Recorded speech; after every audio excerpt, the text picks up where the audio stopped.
love my HBCU. And boy, I love it, love it. I love it, love it. I love my HBCU. And man, I hope my team they won one. I hope my team they won one. Yeah, man. I hope my team they won one. I hope my team they won one. I tune into the HBCU Sports Lab to see if my team won or lost. If they lost, I'm quiet as a mouse. But if they won, keep tab. I'ma do the dab, yeah. Dr. Cavil, he know what he be talking about. Mike and Charles, they know what they be talking about. They compress the analytic data with the hip hop. If you know them like I know them, they gon' tell you if your team, if they won or lost, and who the ball. So listen to Professor, yes sir, and pay attention, cause he gon' teach a lesson. Welcome to Dr. Cavil's Inside the HBCU Sports Lab, episode 736. This is the Indy Report. Welcome to episode 736 of the HBCU of Inside the HBCU Sports Lab radio show and podcast, the show that's covering the sporting HBCU diaspora, all things HBCU sports for institutions large and small, from the NAIA to the NCAA. We share insights and information on the HBCU sports culture and HBCU athletic aesthetics to facilitate the story of HBCU athletic programs and the business of HBCU sports. I'm your host, David L. Rhodes, and with me I have Jeffrey Johnson. Brandon King might make an appearance, but we know that Tariq Wilson's on assignment today.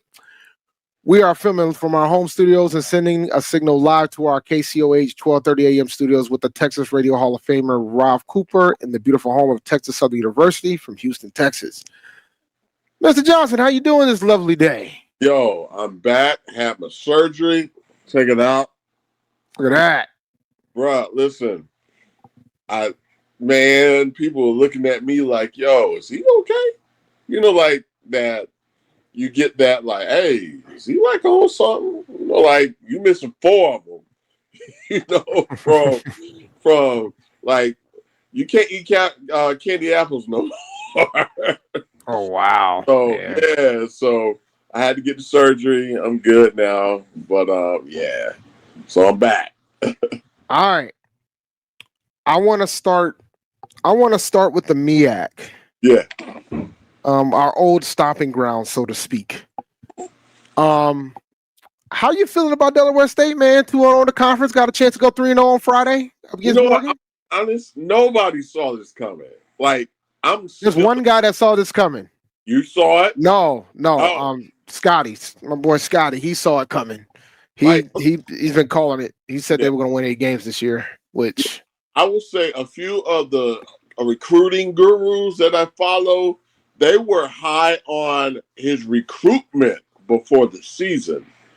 I wasn't. I heard it. I mean, I followed it, but I didn't think the guy could put it all together in one season. This is like, we haven't seen this before. Like, this is reminiscent of the Deion Sanders when that, not the first year at Jackson, but when Shedeur came.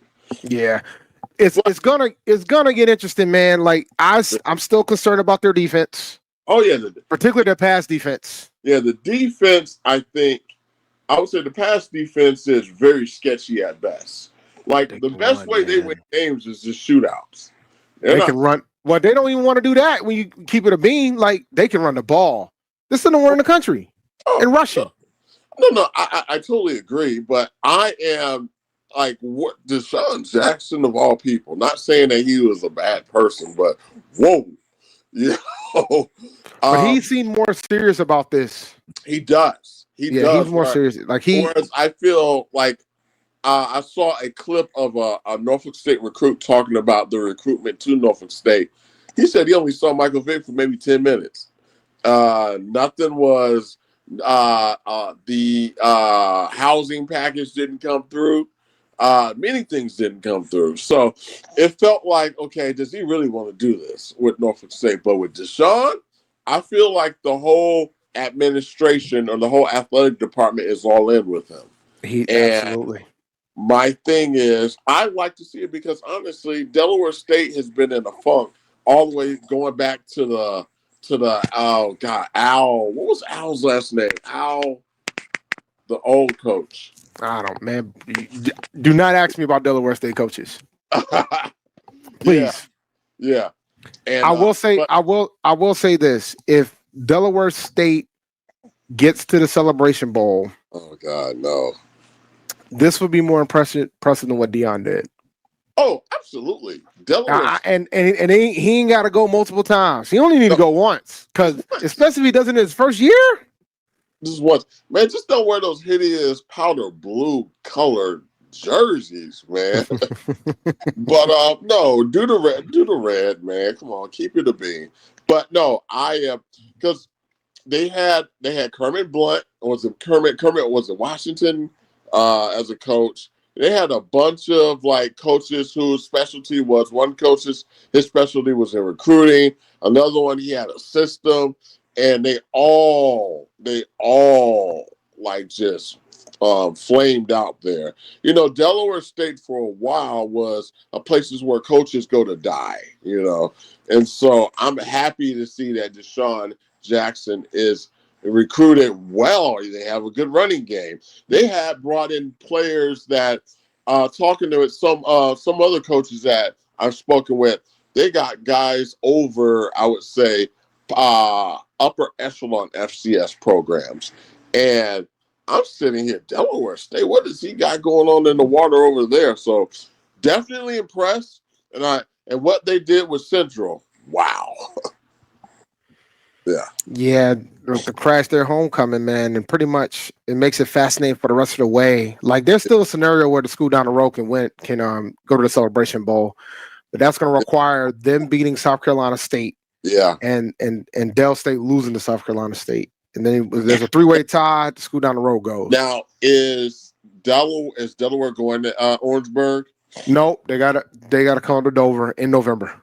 That's going to be the finale. Yeah, it's going to be the finale. That's going to be tough because you know what? South Carolina State, they're a good traveling team, but they're not a cold weather team. We're going to find out. We're going to find out now. Teams weren't really good in cold weather. They were always good at home. If Del State wins this weekend, it becomes 3-0 in conference. Now, I believe their last 2 games is in Dover. I have to double check that, but I believe their last 2 games are in Dover. Who they got? Howard coming up, right? They have Howard, then they'll have South Carolina State. Well, they got Morgan this weekend. They got Morgan Friday. They moved the game. They flexed the game to ESPNU, which I can't watch now thanks to YouTube, thanks to Disney YouTube TV. What is? That's another thing. That really pissed me. I could do a whole show on that. I'm not going to, but I could do a whole show on that. Please tell me that's not a MEAC thing or that's a Disney thing. I mean, ESPN is owned by Disney, so yeah. But nah, Google doesn't have a vested interest to rush this because they're Google. Like it's a drop in a bucket for them. Yeah. All right, so since I ain't gonna have you for the whole show, man, I want to talk about your homecoming because we weren't here last week. I had to cancel last week, guys, and I apologize for that. We weren't here last week, so since the last time we had a show, you only played 1 game. Y'all was on bye last weekend, but the previous week, y'all went up against Monmouth for your homecoming. Yeah. And we were afraid that y'all were gonna get beat pretty badly. And you actually made it interesting for a little while, but they didn't have their starting quarterback. But still, you still made it interesting. So we did, and to be real, it's like I think a lot of the fans, like just listening to a lot of the alums at the game, the whispering campaign. And you know, at every HBCU got one. So it was, well, we thought we hit it big with the Freeman kid. That didn't work. Oh, I just lost Jeff. Jeff got one of the twins on him, so he probably lost access. Jeff, I can't hear you at this point, man. But the bottom line, like, I guess I could talk about A&T for a few minutes because, you know, I was going to ask Jeff a question before he left to go to break. I'll give him a second to come back. So bear with me for 1 second while I get my bearings right with regards to the picture. Let's see. Nope, that's not what I want. Where's my picture at? That's going to have to do for now. But one thing that I know, one thing that's clear is that, all right, I think Jeff's about to come back. One thing that's clear is that Hampton kept it a game for a bit, even though Monmouth had their backup quarterback. And now Monmouth is now 8th in the country. They're 8th in the nation. They just came out with the top 10 rankings for FCS playoffs, and they're number 8. So shout out to them for getting that done. But as for Hampton, Hampton did try to made it a close game. The final score was 28-10 at their homecoming. Jeff, you good, buddy? All right, I'll shoot him a message. I'll shoot him a text. But overall, they did put forth an effort to try to win this game. Well, what am I? Yeah, my things aren't working today. They did put forth an effort to win this game, and they kind of got away from them at the end.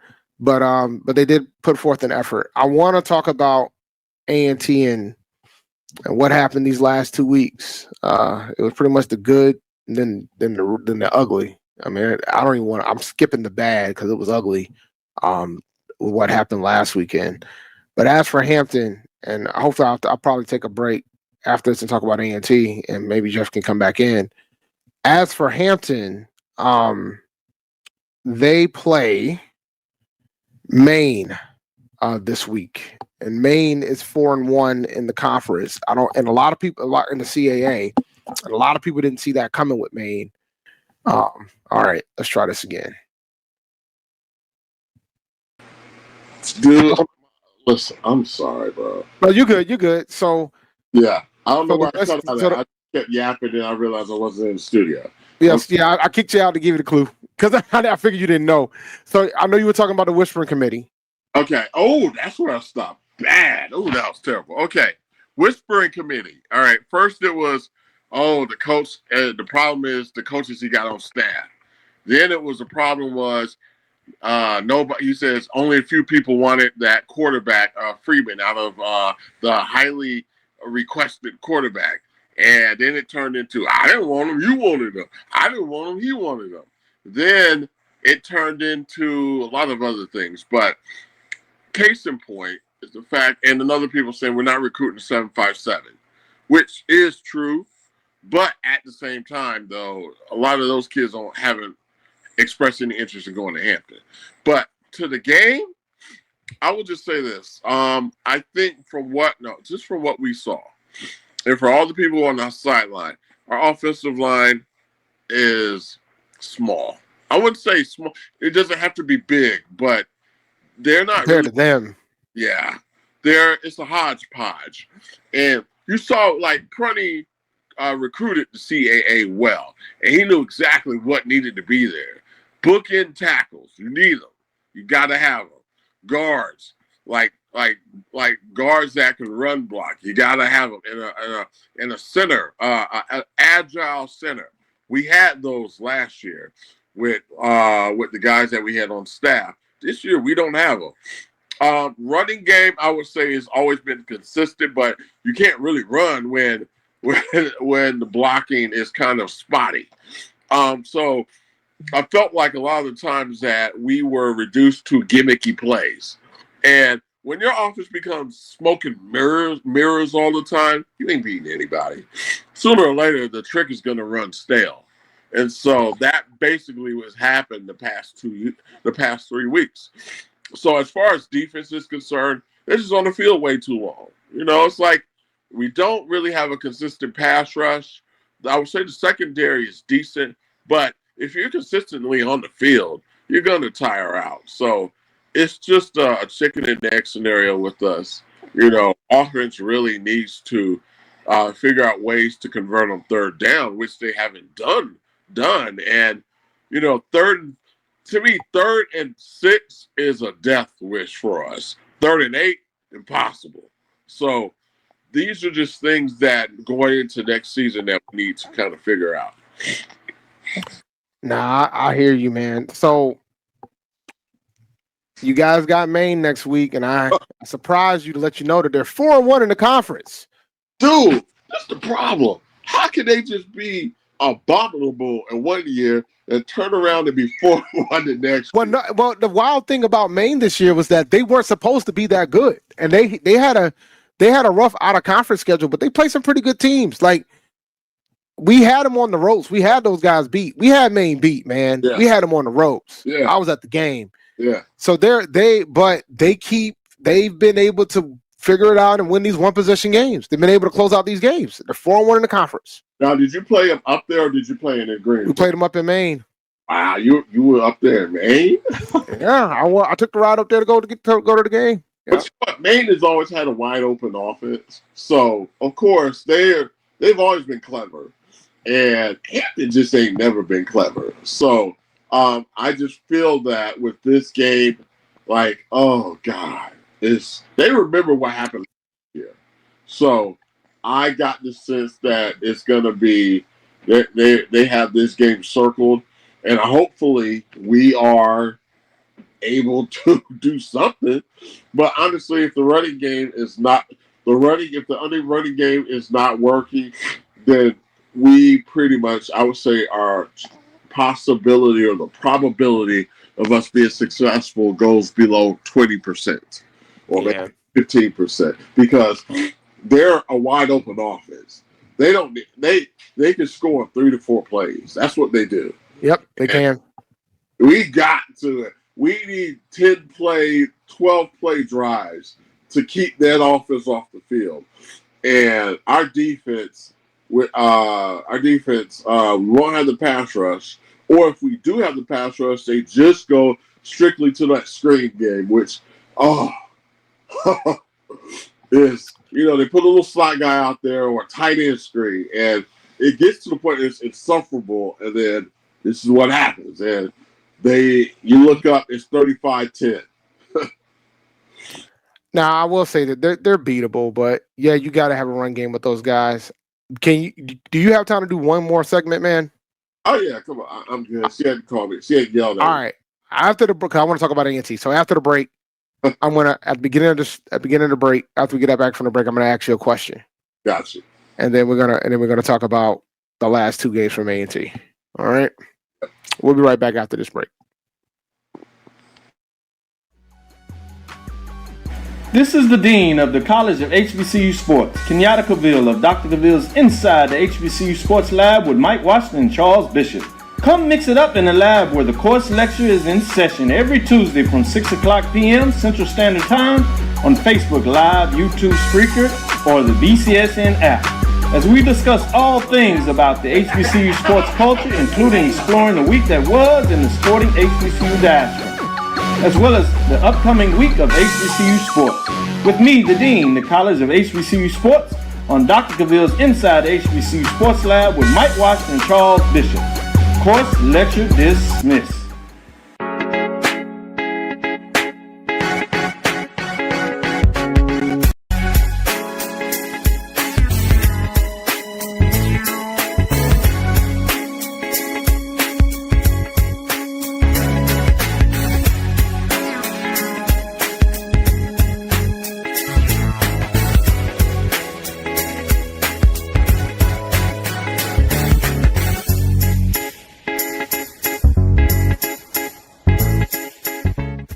It's never too early to plant the seed, to share the tradition, and instill a sense of pride in your HBCU with your little ones. HBCU Pride and Joy Children's Boutique helps you share your school spirit with a wide selection of adorable kids apparel and accessories officially licensed from your favorite HBCU. Visit hbcupridejoy.com and follow us on all social media at HBCU Pride Joy on Facebook and Twitter. For over 30 years, HBCU Image has been more than just an apparel store. We've been a movement, a statement, a legacy. We celebrate the pride, the purpose, and the culture that make historically black colleges and universities legendary. Whether you're a student or a lifelong supporter, our gear lets you wear your HBCU story with confidence and style. Because when you wear HBCU Image, you're not just wearing clothes. You're wearing culture. You're wearing pride. You're wearing purpose. HBCU. College football fans, the Cricket Celebration Bowl is celebrating 10 years of crowning an HBCU national champion. A champion will rise at Mercedes-Benz Stadium on December 13th as the MEAC and SWAC champions clash in Atlanta. Join us for championship football, interactive fan experiences, and iconic marching bands. It's an HBCU family reunion that you don't want to miss. See who will be crowned the next HBCU national champion. For event and ticket information, visit thecelebrationbowl.com. Compress the analytics analytic data with your hip hop. If you know them like I know them, they gon' tell you if your team, if they wanna lose, and who the ball. So listen to Professor, yes sir, and pay attention, cause he gon' teach a lesson. Welcome back to Dr. Cavil's Inside the HBCU Sports Lab. This is the Indy Report. I guess Jeff had to go during the break, and it is okay.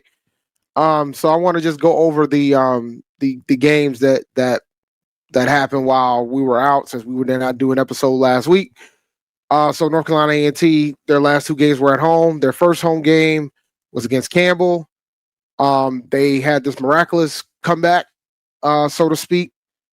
Ended up winning the game off of a punt return, and then a kick and a walk off and a game-winning kickoff return. They kicked it to the same guy 2 times in a row. All right, Jeff is back. So they kicked it off to Elijah Kennedy twice, and he ran it both for touchdowns. Broke the record on the punt return for a touchdown, and ended up pulling it out against Campbell, which I thought was a winnable game going into the game. I thought they had a really good chance to win that one, which was big. That was their second CAA win at that point. And then the following week, we went to Townsend, and nothing went well. Like, not a thing. Not a narrow thing went well against Townsend. The final score was 62-9, and I'm gonna ask Jeff a question. You ready, Jeff? Yeah. Hold on. Let me get I just hopped in the car. Let me get your lighting going. All right. So meanwhile, I'll go over some of the stats of the last game against Townsend. So Townsend had. Let's see. One moment. Yeah, no worries, man. Had over 382 yards of passing, 146 yards of rushing. Meanwhile, A&T only had 116 yards passing and 143 yards rushing. Overall, A&T as a whole didn't do much well at all. There was 2 bright spots in that game. One bright spot involved the kicker, Andrew Brown, kicked the 56-yard field goal on the first drive of the game. He ended up breaking the school record for the longest field goal in school history. So shout out to Money Brown. But then after that, it fell apart. Like, it was bad the rest of the way. At halftime, the score was 42-3 at halftime. Like, it was bad across the board, and Townsend was not letting up, and I don't expect them to. We did getting a touchdown at the end. Here's a little quick factoid about that. So one of our backup quarterbacks, Lane Nelson, true freshman, he broke for a 60-yard run for a touchdown. He only ran for 143 yards on 36 carries. So in essence, without that play, it was 35 carries for 83 yards for the rest of the carries outside of that one big run that Nelson Lane did for a touchdown to make the final score 62-9, which was a 53-point loss, one of our largest margins of defeat at home. And I had to go look to see when it was the last time we've gotten beaten that bad at home. That was bad. Can you guess the last time that we had a margin that was larger than that? I would say you points. probably lost to your rival, Central. It wasn't them. It was a rival, though. Winston? Nah, it was South Carolina State. Back in 2008, South Carolina State on senior day. On senior day, they were 15th in the country. They came into Greensboro, beat us 55-0 on senior day. That was and listen, right? Well, yes and no.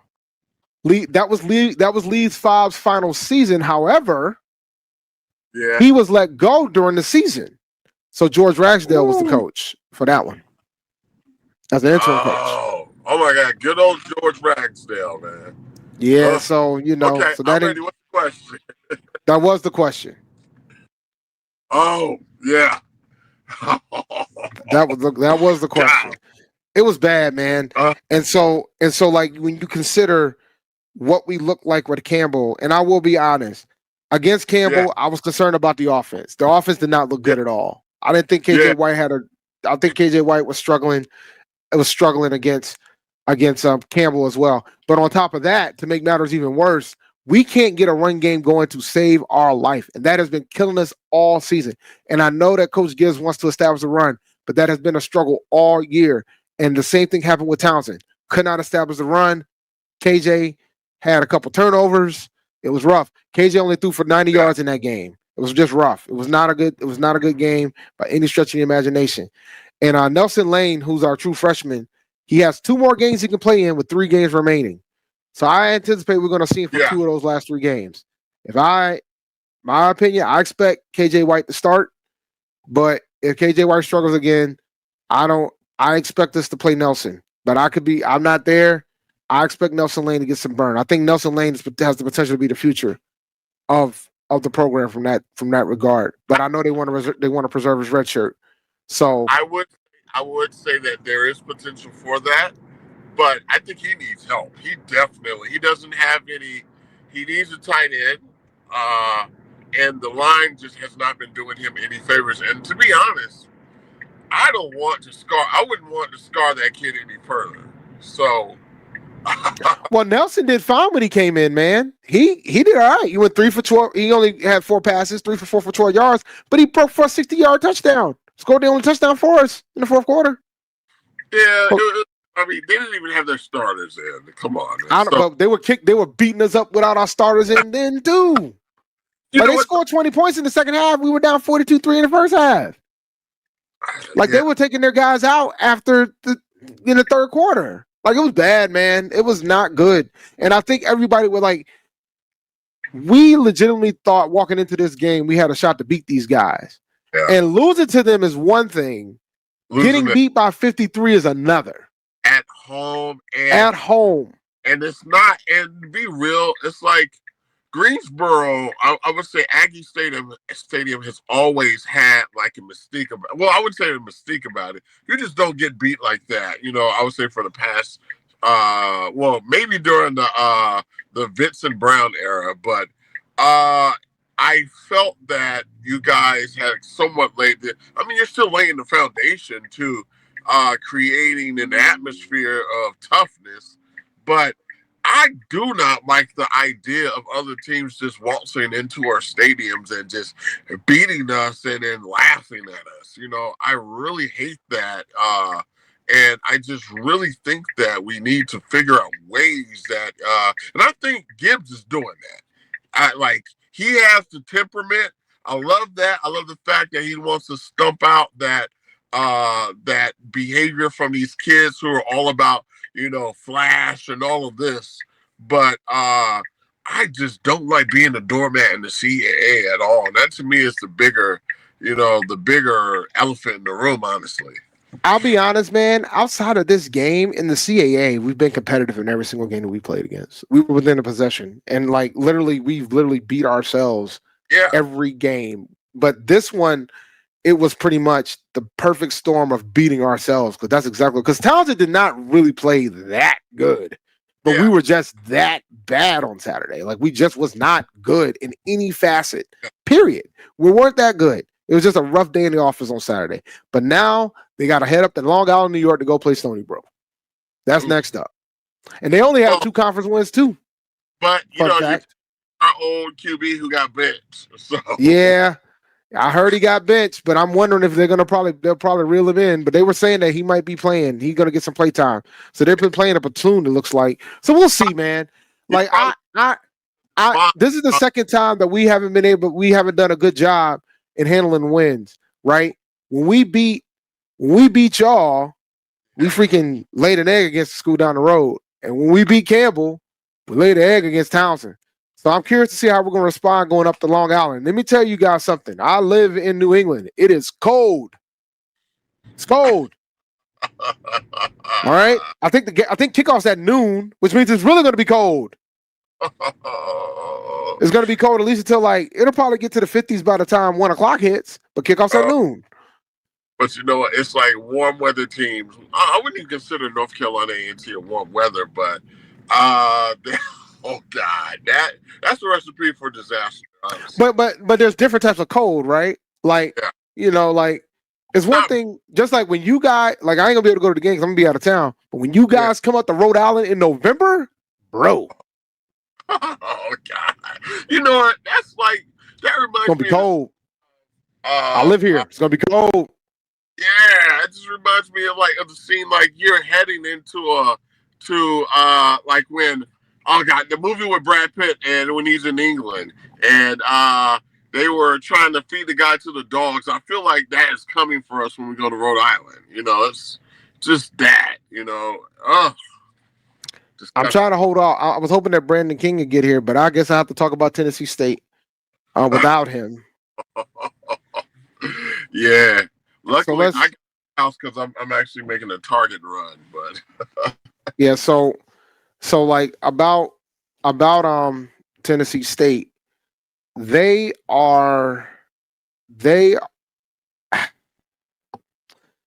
down to 3 games.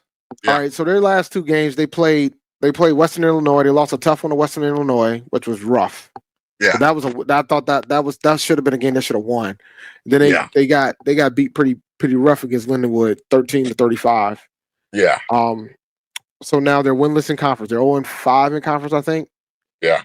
And 0-4 or 0-5. Let me double check that. They're 0-5. They're 0-5 in conference. Did they retain any of the Eddie George staff? No. Yeah. So now here's the kicker. They have 3 games left, and there's a legitimate scenario they might go winless in conference. Yeah. Sounds about. But there's some hope. I mean, they got next up is UT Martin. There ain't too much hope there. Yeah. But they got Gardner Webb. Yeah. Maybe they got a shot there, and then they got Charleston Southern, which I think they got a shot there. Now the question is: are they playing Gardner Webb in South Carolina, and are they playing Charleston? No, Southern? they're playing. UT Martin's on the road. 2 out of the last 3 games are on the road. UT Martin's on the road. Gardner Webb's at home. Yeah. And Charleston Southern's in Charleston. Now that being said, I mean, like in the grand scheme of things, to keep it real, their attendance has not been good at these home games. No, particularly against this overseas team. So, are they still at the Nissan Stadium? Yeah, they're gonna be there forever, man. Yeah, they could probably go to the new state. They only had 1,000 people at the Lindenwood game. Dude, good Lord, that is paltry. Yeah, they only had 1,000 people at the Lindenwood game. So now let me ask you. Now, I mean, a lot of it is due to the team's performance, but it's a lack of enthusiasm. Tennessee State never has had that. Now, let me ask you this: if this was at, let's say, they redid Hell Stadium, would attendance be better? I think it would be.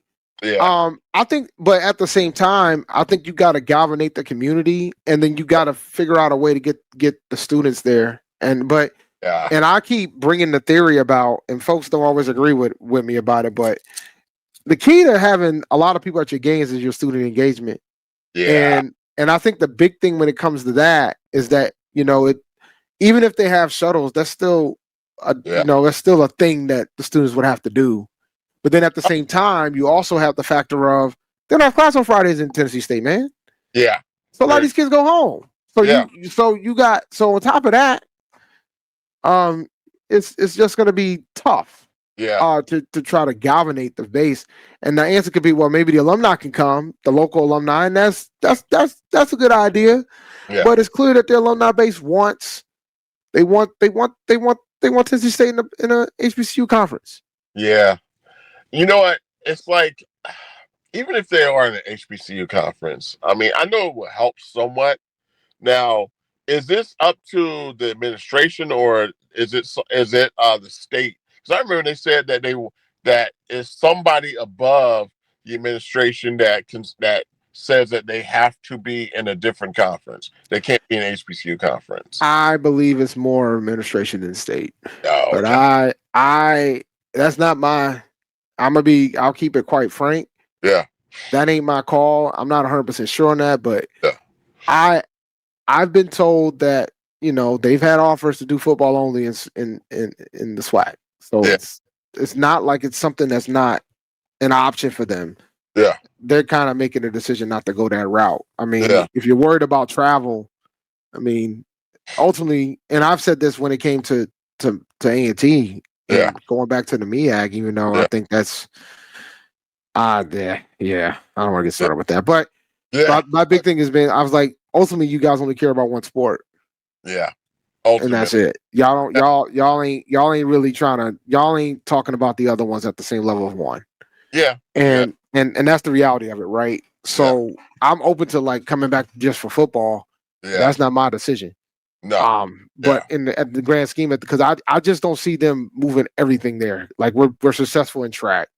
Yeah. Like we played South Carolina last night and we looked pretty good, man. I'm gonna be honest. They look pretty good. Yeah. And so they actually look like a CAA team. Yeah. And you know what? I see that in our auxiliary sports as well. I see it definitely in basketball. We fit the bill. We definitely fit the bill in track and field. It's just football is where the resources are.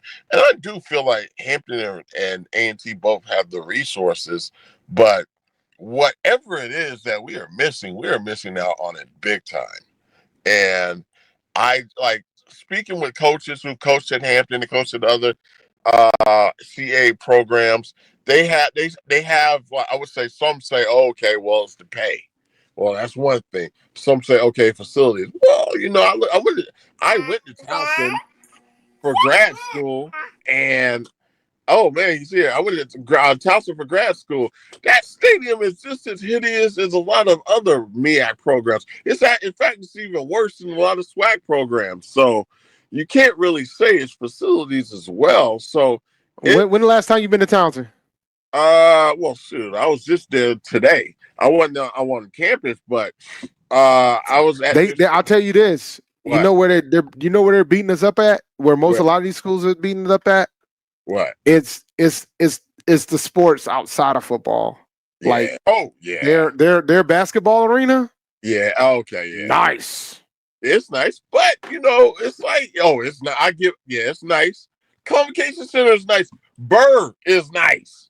I mean, it's like a down home feel. I love it when it's rocking. It's like to me, it's unmatched. And, I mean, look for A&T. I agree. Like I think we have a coach now, but the talent evaluation side, a lot of the kids that was on last year's roster is still here, so that's why I didn't have high expectations this season. Yeah, like I think Gibbs has over delivered with the talent that he's had because I remember last year. He's over delivered. I would say this. I mean, I think he's added an emotional spark to that program, and we saw it was evident when we thought you guys were just gonna crawl away and just die when you guys beat us. And I was, they really got some. They got somebody that really gives a damn. So. Gibbs is going to get us there, but I can't expect him to go 7-8 games first year. No. Now next year we're having a different discussion point, right? And he has some terrible luck with injuries. So when you take all that into account, you got to give a man some time. Yeah. I think from that regard, I think he just needs a little bit of time and have some patience. I meant Corbett, not Burr. Corbett Gymnasium. When Corbett's live. Oh yeah, Corbett's different, man. Corbett's different though. Yeah. Corbett is Club Corbett is always going to be a staple, but we're working on trying to get another convocation center built for them too. Wow. Mr. King, what's going on, man? As you can hear and see, there's a lot going on. Yeah, I know. I just had to escape my house, so I'm gonna ask you a question. We already talked about your beloved Tennessee State Tigers, but I'm gonna ask you a question. While you ask this question, I'm gonna have to dip out. So y'all brothers enjoy the show, and I'll catch y'all next week. Not a question, man. I'll see you later, man. Appreciate you coming in, Jeff. Yep. All right. So while I ask you this question, sir, regarding your beloved Tennessee State Tigers, are you guys going to win a conference game in football? I thought last week was very gettable. No. Your best shot is Charleston Southern at this point, bro. Yeah, I mean, we let one get away pretty recently, but not. I mean, I don't know. It's not looking good. But honestly, I say this: I'm not on the ledge, so to speak, because I mean, we've had some coaching changes, and Coach Barlow got here kind of late in the cycle, so he hadn't really had a chance to really get his guys. So you might squeeze in one. Like I said, Charleston Southern will probably be the best shot. Yeah, going over in conference is never a good look. You ain't got to tell me. I've seen it twice. It's quite a fall from winning the conference. Yeah, you ain't lying, man. Yeah, you ain't lying. You go for winning the conference to be at the bottom. That's rough, man. But I will say this. I think Barlow's gonna be able to turn it around. He's just gonna need some time. I absolutely agree with that. I thought it was a home run high when they got him, and I still think that. Like I said, you got to give the man time. But there's two things you can walk out of this season with if y'all end up over in conference. They went 2-1 against HBCUs. You did. Went 3-0. Should have, but you didn't. But you went 2-1, and all three of those games you scored over 20 points. You haven't done that outside of those three games. And I think that's what you probably have to do to beat Charleston Southern. You got to figure out a way to get 20 points on the board against one of these conference teams. And it's funny you mention that. I'm working on. Hopefully, these kind people give me a chance. I'm working on an article about that right now, and I look at some of the offensive numbers for us this year. It is brutal. Oh yeah, it is. It is brutal. I mean, look at it this way, man. At least you didn't lose 53 points at home. There is that. There is that. That's about the only solace I can take away from Saturday. Yeah. After getting a big win against Campbell, you come back, you lose 53 at home. It's not like you got the fan base wondering if we're going the right direction. And I'm trying to talk them off the ledge because I feel like we just had a bad day. Like it's clear that the team has got the effort. It just had a rough day in the office on Saturday. That's why I've been harping. And I'll ask you this because you're more plugged in, but just from the outside looking in, it looks like y'all are much better. The program looks to be in a better spot, and the team looks to be in the right direction than they were from a year ago. So, What is your assessment of the season so far for your beloved Aggies? Outside of the Townsend game, we should have won all of our conference games.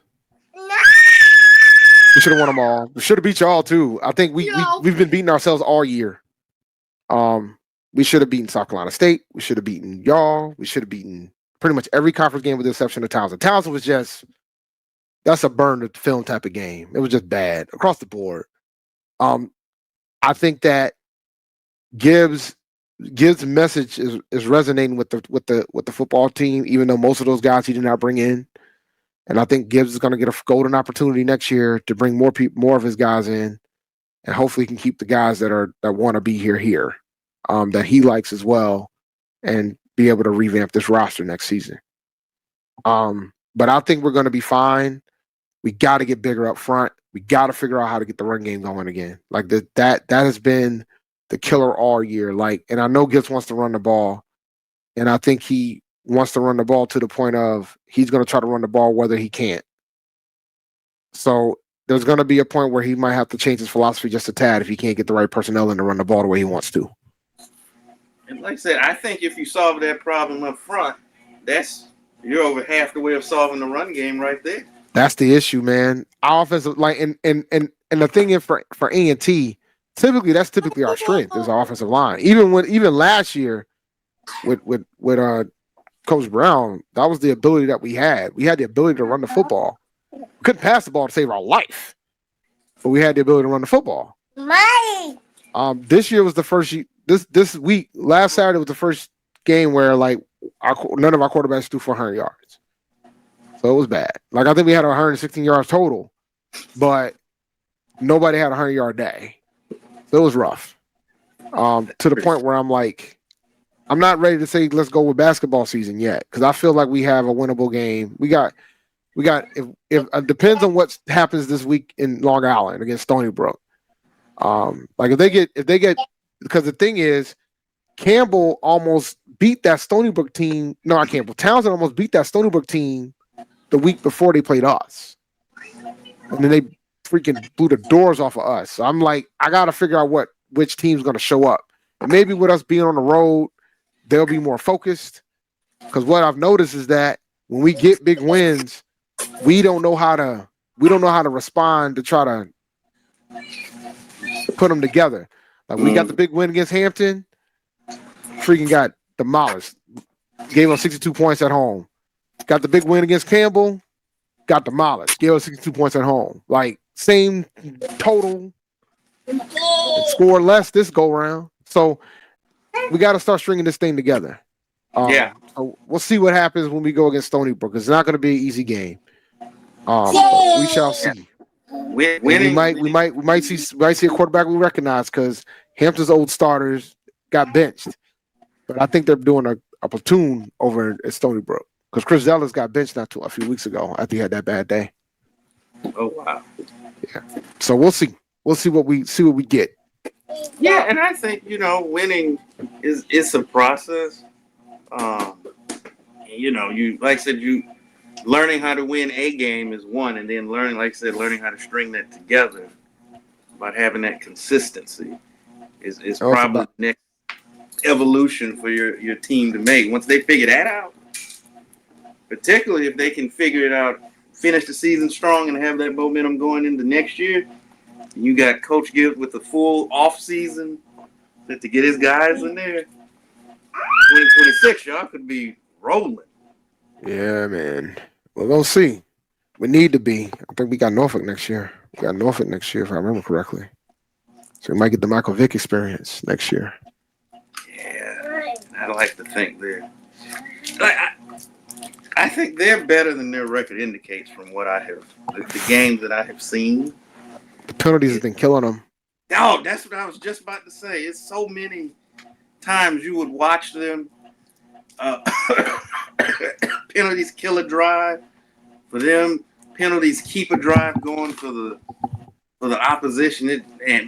Penalties and them self-inflicted wounds, man. It's just that's what's been killing them all season. Well, I can relate, but Norfolk they should be better. Man, I got my thoughts about Norfolk State versus Delaware State from the standpoint of like the coaching, what I've heard. Like it's interesting how it's night and day between the two coaching staffs. And I think if Del State gets to the Celebration Bowl, it's going to be interesting about what some of the coaches some of the folks in the media are going to do. But I'll be 2 years in a row. They're the first time head coach comes in there and wins the conference.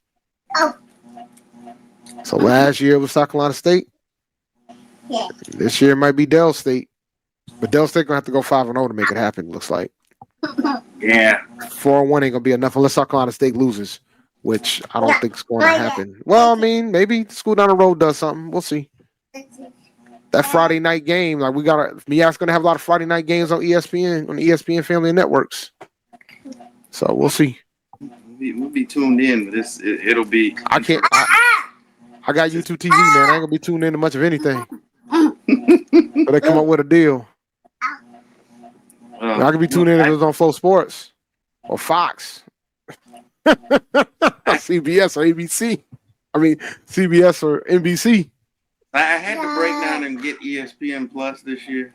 I didn't want to do it. Plus is included in my phone bill. Like it's free. The moment it's not free, I got to figure out what I'm gonna do with myself.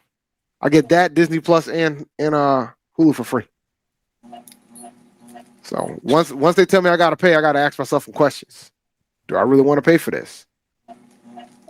Oh, outside of black college sports and the UFC, I really have no reason for ESPN Plus, and the UFC reason is about to disappear very, very soon. exactly. January. That's the only reason I got it. I was going to cancel after football season, but I might keep it for basketball because all our darn games are on Plus. Hello, man. You can lead the conference, join the CAA, man. You be on flow, but then you gonna complain about paying for flow. So you got to play somebody. I hadn't told you my stance on how that's gonna play it so far. Will Smith by himself. That's going. Well, I don't think as this. I think after, we ain't even ever talked about the commissioner resigning, right? So I think that's going to keep the conference together personally, but that's just my personal opinion. I think that's going to keep folks from not moving anymore at this point. I'm honestly surprised they held on this long. Because if you've been the head of a conference that's been hemorrhaging teams like this, I'm trying my best. I'm trying my best to be nice because I know another commissioner that's been part of the conference and hemorrhaging team. I'm trying to be nice. I understand. I understand. But contrary to what people think, Anthony and team, the only ones that left that conference. There was a few that left before, there was a few that left after. But I digress. Look, we'll behave ourselves. For now. I'm trying, man. Honest, I really am. But I do want to talk about one game that was MEAC based. Well, I want to give a shout out to the Howard Lady Bison. I was actually at that game last night when they beat Providence. Shout out to them for going there and taking care of business. And they protested the national anthem too. So shout out to them for doing that as well. So they did their thing. They and the score doesn't indicate how dominant that game was by them. They played so well defensively in that game. So shout out to the Lady Bison. I don't know who's going to beat them in the MEAC. I think Norfolk's not going to be the same Norfolk squad because they lost Vickers. Yeah. So I don't know, man. I don't know who's going to beat them in the MEAC. But that was a big win. Beating the Big East team in Providence, that's huge. That is. It's huge. Not discussed. And I don't think it's been discussed enough of how huge it is. I know how we are when it comes to men's basketball about it, but I'm telling you, I think the gap is much closer. Like I think like the top 10 teams, they're above everybody else. But once you get to like 11 on down and everybody else, it's much closer than folks want to give credit for on the women's side. Much closer. Much closer. I mean, we've seen it over recent years. A lot of HBCUs, they done hung some SEC skins on the wall and from some of these other Power 5 conferences. Oh yeah. So, like I said, the gap is not what one might think. Yeah, I don't. How have you checked any? I've heard your ladies look pretty good too. I thought, right? I know Hampton had a pretty good starter. Yes, they should have won the game. They was up. They took the lead with like 4.5 minutes to go and ended up losing by 5. So yeah, we lost 2 of our high scores coming into the season. So our first game against Texas Tech was rough, and then our best player ended up getting fouled. Got 2 fouls within the first minute of the game, so she had to get pulled immediately against Texas Tech. We play TCU tomorrow, so we got the Texas 2-step going right now. So we'll see how the ladies do with regards to that. But I know, and I said it before the season, like that. The CAA picked us to be 3rd in the conference. I think we still got a shot. But we got to utilize the out of conference to figure out who's gonna be our scorer, who's gonna replace all that points that Jordan Dorsey and Malia Bracone had, because that's gonna be a big factor in us having a shot to repeat as regular season and maybe potentially win the CAA tournament. But it's gonna be tough, man. Like Drexel's there, they're pretty good, and College of Charleston. All legit. It was interesting though because Campbell's best player transferred to Texas Tech, so we got to see her. Got to see her earlier this week. So I don't, because Nunez was pretty good for Campbell last year. So when I heard that name, I'm like, oh, she was on Campbell last year. Oh boy. She got transferred Texas Tech. So they coming after our players, man. But we already know that already. It ain't just football where they're going after them. They're going after them everywhere. It ain't just football and basketball. Yeah, and we see it. I hear these. You hear the coaches talk about it. Especially, it's so much more impactful when it happens to us in our schools, because sometimes we're already behind the 8 ball in terms of resources and having access and recruiting and things. When you get these guys and young ladies in there, either if they're already highly touted, or you bring them in under the radar, and you develop them, and they come into major players, and then you got these other schools from bigger conferences who didn't take a look at them, and all of a sudden they coming around sniffing and kicking the tires, and now throwing around NIL money. It makes it even more challenging. So really, when I look at even what some of the games we saw last night, some of the teams are able to do working against that, it makes it all the more impressive. The job that some of these coaches are doing. I saw A&M extended Coach Thornton for another 3 years. Yeah, that was quick too, huh? You better keep your coaches when you got them. Got to take care of them, because you think that the schools are snooping around. They snooping around too. Yeah. Yeah. So all right, we got to close out. Oh yeah. ONG Strike Zone is up next, guys. So with Brian talking about FAMU's woes, they were on the struggle bus too, and they can't even. I remember there was one time it was like, we never lose and brag, and it seems like they're doing a lot more losing than brag nowadays. But all right, thank you for listening to Inside HBCU Sports Lab. Make sure you share our podcast with your friends and colleagues. Make sure you go to hupowership.com and follow Jeffrey Johnson and Tariq Wilson and check out their podcast. They do a podcast every week talking about Hampton sports and Hampton football and Hampton sports in general. Make sure you go to sneakershouttalk.com. Check out Brandon King. Follow me on Twitter at champd1012. I will respond to most of you guys unless you're talking crazy. We look forward to next week as we discuss the latest news in the lab. Make sure you follow Dr. Kenyatta Cavil on Twitter, Facebook, and Instagram, Inside the HBCU Sports Lab 1. On Facebook, Inside the HBCU Sports Lab on YouTube. Dream big and continue to move forward. We will talk to you soon. Brandon. Of course. Lecture. Yes. Dismiss. See you guys next week.